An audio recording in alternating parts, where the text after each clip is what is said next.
अस्सलाम वालेकुम परदेसी भाइयों, जो लोग सऊदी अरब में मौजूद हैं उनके इकामा रिन्यू क्यों नहीं हो रहे? अच्छा, बहुत सारे लोग राब्ता कर रहे होते हैं इनबॉक्स में कि सऊदी अरब में आए गए, मेरे इकामा रिन्यू नहीं हो रहा और मेरा जो मकतबल अमल है वो ज्यादा है। तो देखिए परदेसी भाइयों, ऐसी कहानी कोई नहीं होती।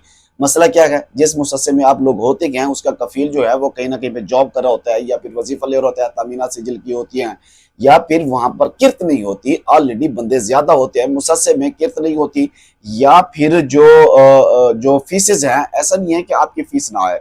यानी बुध को आप सऊदी रखते गए, सऊदी वो रखना होगा जो साल पहले कहीं पे ना रखा होगा। संडे को आपका इकामा बन जाएगा। अगर इस कंडीशन में नहीं बनता तो आपके मुसस्से का मसला क्या है, कोई गवर्नमेंट का मसला नहीं आ रहा इस टाइम, ये बात याद रखें। ये लेकिन ये जो एजेंट हजरात ना, ये बताते नहीं है 500,000 की खातिर जो है ना अगले बंदे का कबाड़ा कर देते कि ऐसा कुछ होता नहीं है।